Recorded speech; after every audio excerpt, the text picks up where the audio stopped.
بس رمضان کی سب سے بڑی تیاری کیا ہے کہ اپنے دلوں کو صاف کر لو پہلے سے، کہ جس دل میں نفرت ہو، بغض ہو، کسی کے لیے غصہ ہو، کسی کے لیے کیا کیا جذبے ہوں، دل صاف کرنا۔ ہمارے گھروں میں روزانہ جھاڑو ہوتا ہے، یہاں مدرسے میں روزانہ صفائی ہوتی کہ نہیں ہوتی؟ کیونکہ دنیا کی اصل گندگی ہے تو جھاڑو ہاتھ سے نہیں چھوٹ سکتا۔ حرم شریف میں دیکھا کیسے چاروں طرف خدام پھر رہے ہوتے ہیں برش لے کر، تو دل پہ غبار ایسے آتا ہے جیسے صحن میں غبار آتا ہے، دل پہ گندگی ایسے آتی ہے جیسے صحن میں آتی ہے۔ تو ہم نے نظام بنایا ہوا ہے، لوگ وہ کر رہے ہیں، وہ روزانہ جھاڑو دیتے ہیں۔ تمہارا دل ایک آنگن ہے، ایک صحن ہے، اس میں بغض، نفرت، حسد، پتہ نہیں کیا کیا گندگیاں آئیں گی اور آتی رہیں گی۔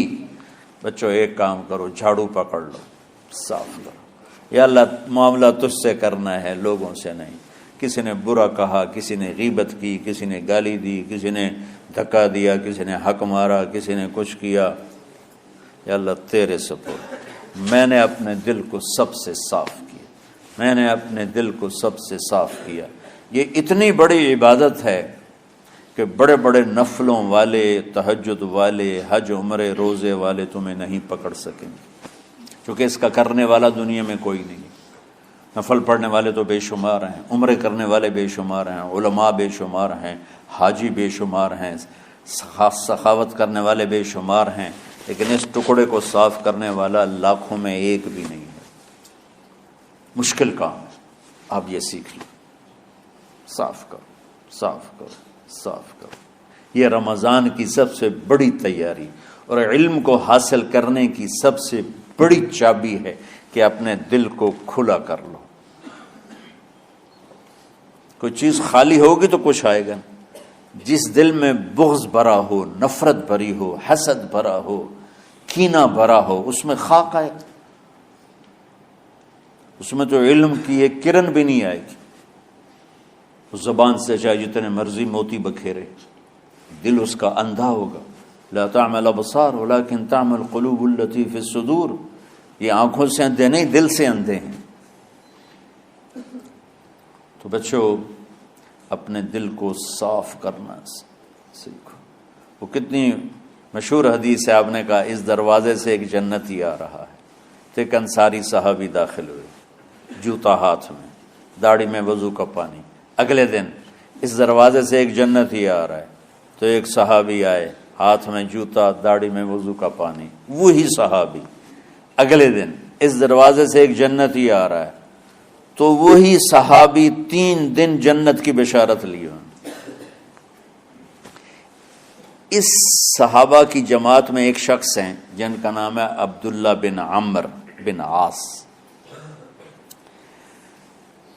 ان سے بڑا عبادت گزار صحابہ میں کوئی نہیں تھا، نہ سابقین میں نہ متاخرین میں، نہ پہلوں میں نہ بعد والوں میں۔ ان کی عبادت کیا تھی؟ ساری رات جاگنا، سارے دن کا روزہ، اور ایک ختم قرآن صبح سے شام تک۔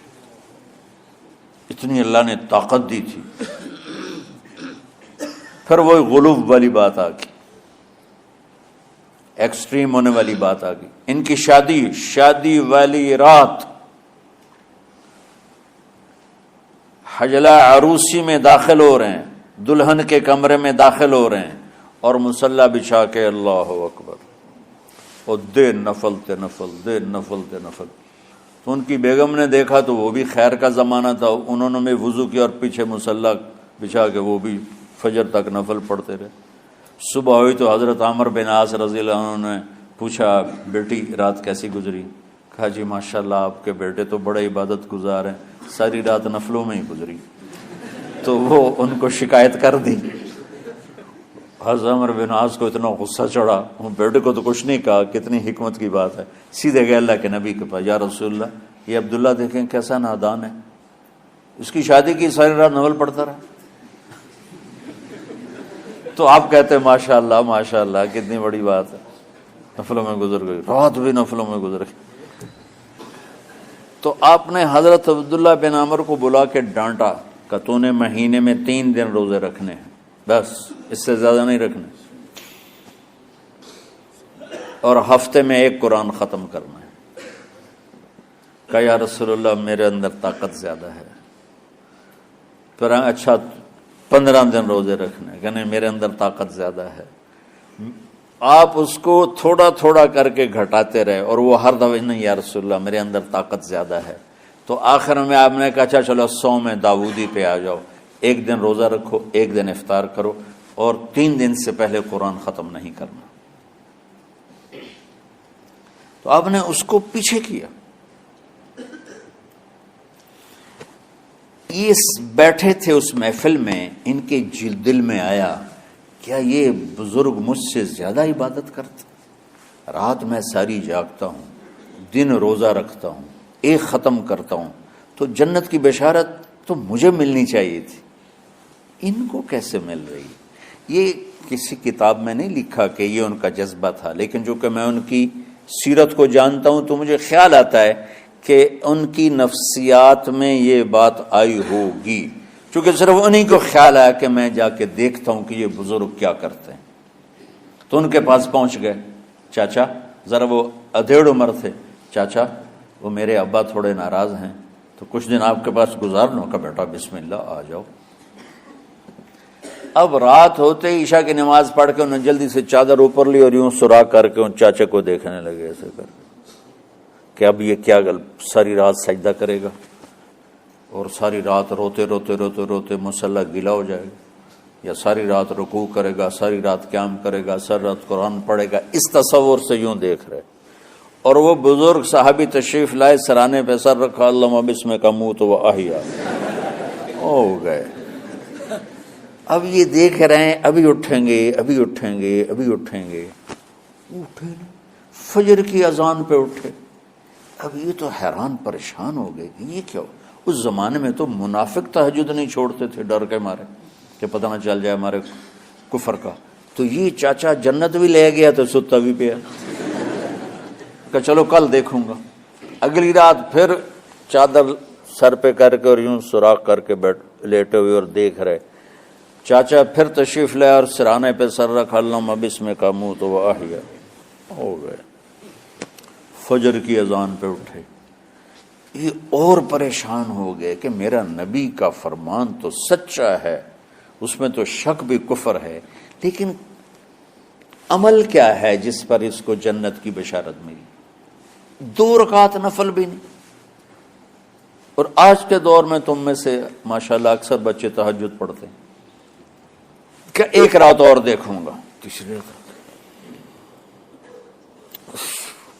اللہم بسمک اموت و احیا، ہو گئی ساری رات۔ تو تیسری رات پھٹ پڑے عبداللہ بن عمر، کہنے لگے چاچا میری ابا سے کوئی لڑائی نہیں تھی، 3 دن میں تیرے بارے میں سنتا رہا، جنتی جنتی جنتی۔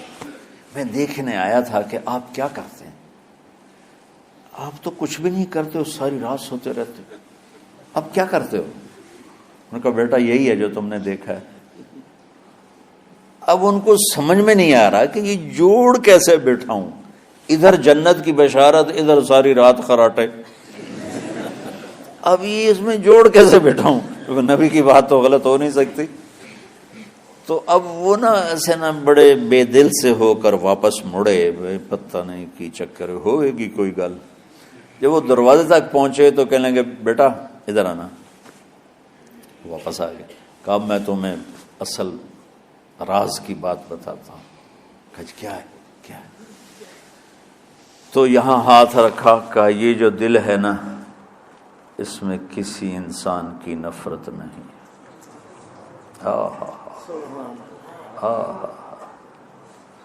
اور جب اللہ کسی کو رزق دیتا ہے، عزت دیتا ہے، مجھے کبھی حسد نہیں ہوا، مجھے خوشی ہوتی۔